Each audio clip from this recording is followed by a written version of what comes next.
Good morning. It's Jen, and I am here to do my third take on this video. The first time I realized that I was like, oh, not in the frame or anywhere close to where I should have been at any time during the entire video. So I redid it. So then I accidentally stopped and started and stopped and started. So there was one video that was whole, and when I went to preview it, I erased everything because I thought it was the last video I did. Well, it wasn't, so I erased the darn thing. So here we go, yet again. Now, this is for real. Okay, so that seam binding everybody's hollering about is very expensive to buy outright by the yard. So I knew that there had to be a cheaper, better, easier way to do it than just that.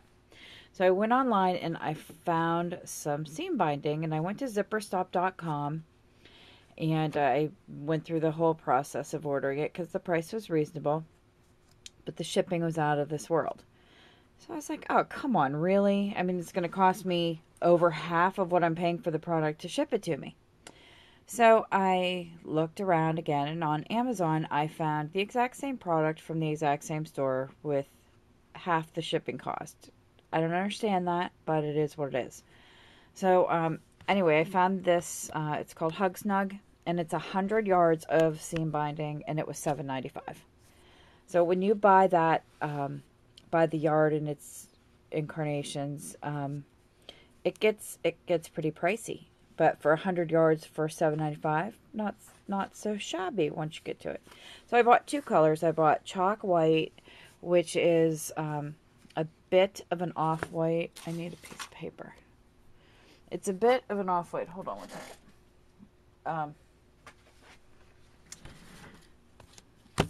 All right. So here it is against white. Or maybe that's better. Oh yeah. Hello. Light helps, doesn't it?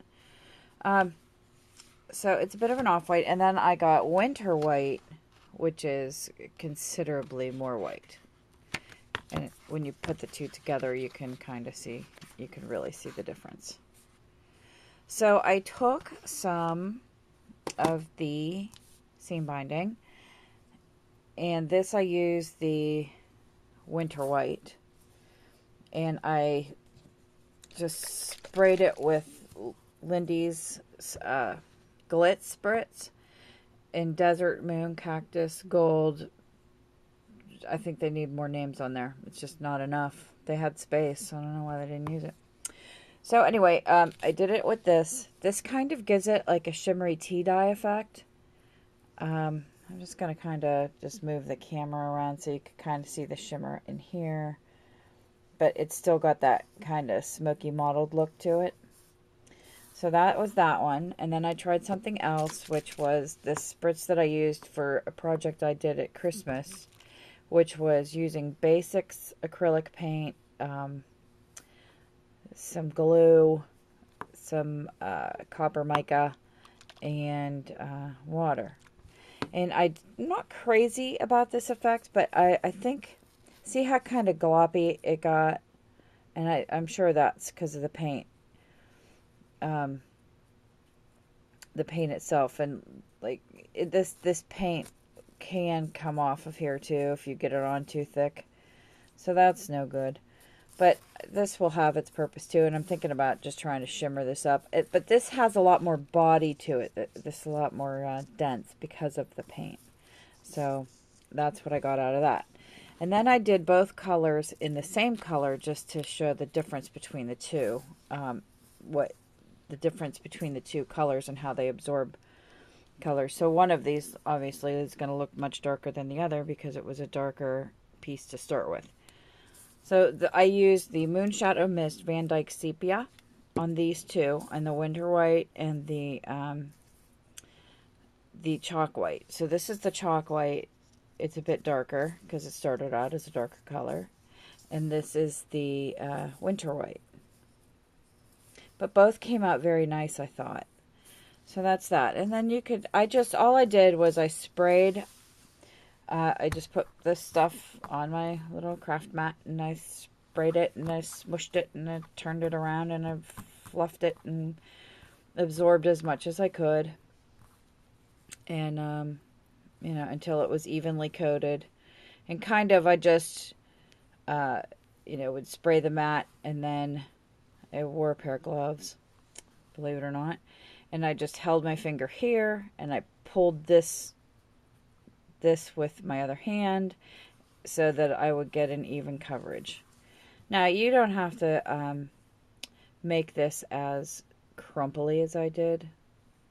You could just leave it flat or iron it or do whatever you want to do with it. But so anyway, that's that. I just thought it was a cool, cheap, much cheaper way to get the colors that you want to match your product or your project on what you, for less money than you would spend to buy a color pre-made. So that's that piece of this puzzle. I'm sorry, it's first thing in the morning. I must have my coffee. Here is my big coffee cup. This is my Steeler Nation. I know we didn't win the Super Bowl, but we've won quite a few, so I'll take it. We went. That's the important thing. Yeah, sounds like a 20-ounce cup. Smaller than my usual cup. So, anyhow, I also wanted to share with you my my last Valentine Scrap of Hope box. I know I've done several so far. And I keep all these templates so that I don't have to keep remaking them year after year or holiday after holiday. I can just kind of tweak them to what I want them to be for whatever I'm doing. So this one looks like this. This box is kind of beat up. Somebody bought it and then gave me the box back. How cool is that? So anyway, this held a Reese's cup. I've kind of been messing with it a little bit too, just in these last few videos. But yeah, this held a Reese's cup. And I'll show you kind of the template that I have for that. So you're going to need two different pieces of paper. Your first piece of paper is going to measure 8.5 wide by 4 3/4 high. At which point you score it at 2 1/4, 2 7/8, 5 1/8, 5 3/4, and 8 1/8. And then you just fold all that up. And you get something that looks kind of like this. Okay. Your second piece is going to be 8.5 inches long also, but only 2 1/4 high. Then you're going to score that at 1 1/4, 1 7/8, 6 5/8, and 7 1/4. Okay. Then you put sticky strip on the back of this piece here, and then you adhere that, you match it up. I should use the other template. You match it up in the center of this template and glue it down. And that gives you your box, your whole shape of your box. So then you put sticky strip on this piece here and on this piece here. And you fold up the piece that has the 1/8 fold on it. The 8 1/8, you fold that up and over, and that gives you the bottom of your box. So that's going to give you this piece here. That 1/8 piece, let me get the other box. That 1/8 piece is just a little leftover that you tuck under here so that you don't have just this raw kind of unfinished, wait a minute, this, if you didn't, you would have that. And that kind of looks tacky. So that 1/8 piece is just a nice finishing touch to make the box look crisp and clean all the way around. All right, so then I just went in an 1/8 of an inch on all sides, so it would be 4 3/4 minus 1/8. Don't ask me to do math. It's 5 o'clock in the morning. And by 8 1/4. No. Yes. No. 4 3/4 by 2 1/8. That's what it is. That's the measurement of these. And then this paper was an Anna Griffin paper that I just loved it. And the way it turned out on this paper with those measurements is that for the fronts of the box I got all of these, and for the insides of the box I got all of those exactly the same. So I was just thrilled with that idea, because then it was just it was all symmetrical and even had a professional look to it. Can you imagine such a thing? So anyhow, so I distressed those. I distressed all those around with I forget what I used. I don't know. It probably looks like vintage photo to me, but it could have been anything. And I can't remember because I have CRS. So anyway, just distressed that, and then I adhered it to the insides. Oh, hold on, let me move stuff. So just, stick it on here, stick it on there. Then I had heart-shaped brads, and I used some just some clear glue, painted it on, and then dipped it in Martha Stewart Smoky Quartz glitter, and attached that to a Prima flower that I got for $6 billion for $1, whatever it was, or $2.99 for a tin. But I got through all the ones that I made. I made the box of 36 of these, so I just attached the brad. I guess you could attach it with a glue dot so that you didn't have that backing in there. It's all your preference, whatever it is. And then I put a little glue adhesive here, a little pop dot there. I don't know if they're called, it's not the brand pop dot, but you know what I mean. And then just closed it up. But you could put a magnet here if you want. You could put a little piece of Velcro. You could do whatever you want. You could put a little crocodile thing with a little tie in there. Whatever you want to do. Okay, so that's that. A couple other things, which I'll show you later. I just want to quickly show you now. I made this template for one of those small bags that if you go to Michael's or some other craft store, they're about $2.99 for 10 of them.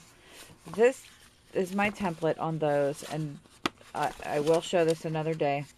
But this is a great way to use up product that you have. And I know a lot of you girls out there do bag minis. So I thought that would be a great way to,